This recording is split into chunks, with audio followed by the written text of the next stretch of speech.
ఎరుగని బాటసారికి అనుబంధమై వచ్చింది ఒక దేవత.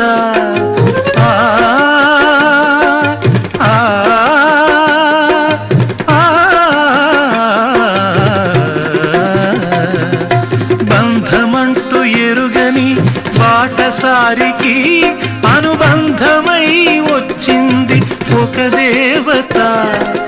ఇంత చోటులోనే అంత మనసు ఉంచి, ఇంత చోటులోనే అంత మనసు ఉంచి నా సొంతమే అయ్యింది ప్రియురాలిగా.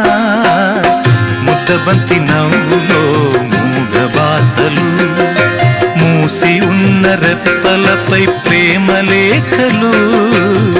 ముద్దబంతి నవ్వులో మూగబాసలు.